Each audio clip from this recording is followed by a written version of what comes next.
Hi everyone, welcome back to another episode of Wonders of His Word. I hope you had a great week. Even today I want to share with you from 1 Kings chapter 17 verses 8 through 16. This is the passage where we read the story of Elijah and the widow of Zarephath. Now God tells Elijah, "Arise and go to Zarephath, because I have commanded a widow there to provide for you." And the story of this widow is very sad. She lost her husband, and right now, because there is a famine all across the land, she has no food. She only has a handful of flour and a little bit of oil in a jar. And so she makes this plan, and it's a very logical plan. It makes sense because nobody can help her now because everybody is struggling in the famine. So she has no other choice, and she makes this plan. She decides that with the little that she has left, she will make her last meal, and she and her son will eat together, and then they will die. And in order to fulfill this plan, she goes out to gather some sticks.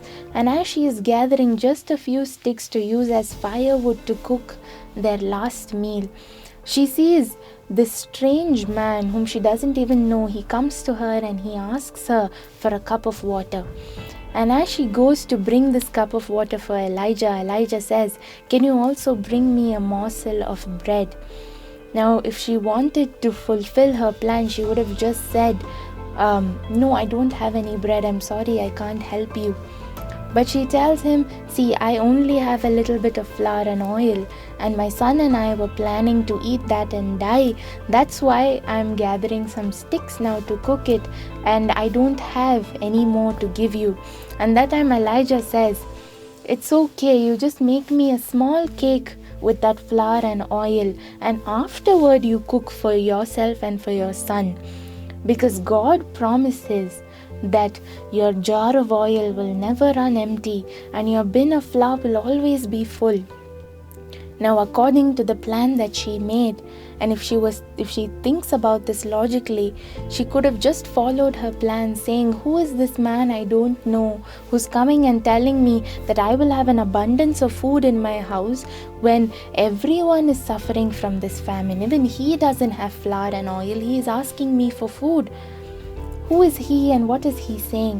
If she questioned the interruption that came to stop her plan, if she questioned providing for Elijah, then she could have carried out her plan that ended in death.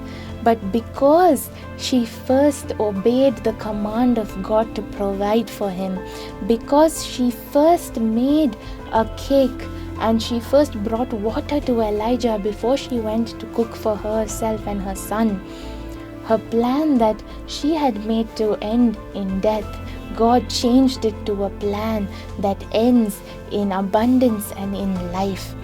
We can see that after that, the Bible says that she and her household and Elijah, they ate from that flour and that oil for many days. She was thinking that this was the end for her. She planned how they can die, but instead God reversed her plan. God brought an interruption into her life as she was gathering those sticks, and He fulfilled His plan that resulted in life. Even after that, if we read further on, we can see that even when her son died and Elijah was living with her, Elijah prayed and God gave life back to her son. Death never entered that household after that. Even though she had made a plan for death, even though she had thought that that was her end, from that day onwards, because she let God interrupt her plan, because she obeyed His command to serve Elijah, we can see that death never had power in her household. It couldn't touch her son because God brought him back to life. Not only that, I always think that when she went to gather those few sticks, when Elijah met her, she may have been thinking that those are the only sticks she needed to just cook one last meal. But after that, when she cooked for many days for Elijah and her household, every time she went to gather sticks, she may have thought, of that interruption. She may have thanked God for sending Elijah. She may have thanked God for interrupting her plan that resulted in death into a plan that resulted in life, and life in abundance. All of her days she had no lack, only because she obeyed God, and she did not ignore the interruption that God had put in her life.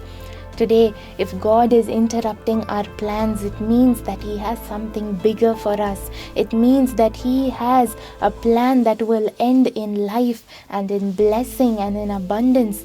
Today, can we let go of our logical thinking? Can we let go of the plans that we have formulated to let God in?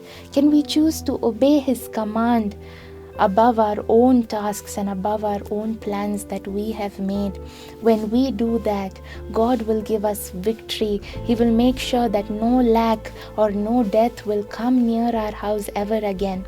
And just like that widow of Zarephath, we may be thinking, we only need a couple of sticks. We only need just a little bit because this is the end for us. But God will make sure that you will have to go back for more sticks. God will make sure that you will have a long and blessed life ahead of you. So today, if God is interrupting your plans, or if He is commanding you to do something in the middle of your busy schedule, make sure that you embrace that interruption. Make sure that you give Him time and keep Him first, because He has a plan that is bigger than any plan that we can create for ourselves. And that plan, it may sound crazy, it may be supernatural, but it is a plan that will bless us and that will give us long life.